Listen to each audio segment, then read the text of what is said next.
So, Lindsay, why do you agree?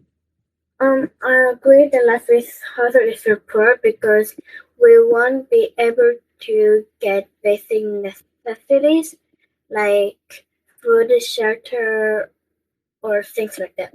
Excellent. Okay. Joy and happiness cannot be found in poverty. I agree. Okay. Okay. Is Annie poor?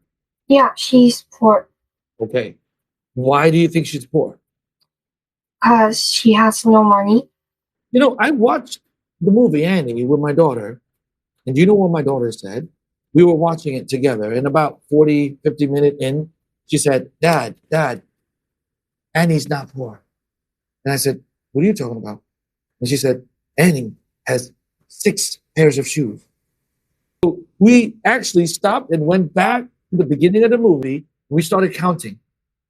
And my daughter was right. She had sneakers from Nike. She had, nice and expensive shoes too. She has sneakers from New Balance. Look at this boy in a bucket. What joy and happiness is he enjoying right now? I want to introduce 3 things before you write your 4-minute essays. First lesson, abject poverty. Do you guys know what this is? If you never heard this word before, please write it down. Abject poverty means extreme poverty. 극심한 가난. That boy in a bucket, that's abject poverty. I want you to know that there are levels of poverty. It's really difficult to know what poverty look like, but there are some obvious poverties. 2, use Annie in today's essay. My favorite part was when Annie said, I cannot read. I can't read. Do you know what that means? That means Annie had no adult around her. There were people that she could talk to, her older other orphans, right? But nobody ever sat next to her and read with her. Not being able to read, that's one kind of poverty. Last, I wanted to introduce this man, Viktor E. Frankl. He is a Holocaust survivor.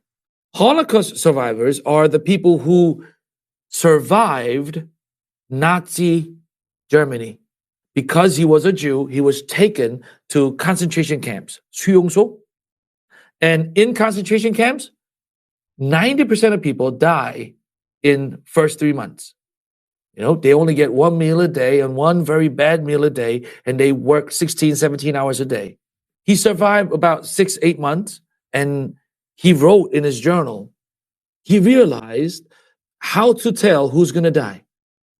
Interesting, right? He said, I realized that everyone is miserable, angry, and sad when they come to camps. But there are people, 2 kinds of people, that stay angry, sad, and miserable even after 3 weeks. Those people usually die in less than 3 months because nothing's going to change for them. But there are people who find humor and some little joy after 3 weeks. They survive, he said. And in his book, The Man's Search for Meaning, he wrote, we cannot change what happens in our lives. The events are uncontrollable, but we can choose what it means to us. You know what that means? Joy and happiness is a choice. 1, talk about what poverty is to you. Is it not being able to read? Is it not being able to, buy things? What is it? 2, make sure you talk about Annie in there. You watched it. You spent time with it. So please do those 2 things in today's 4-minute essay.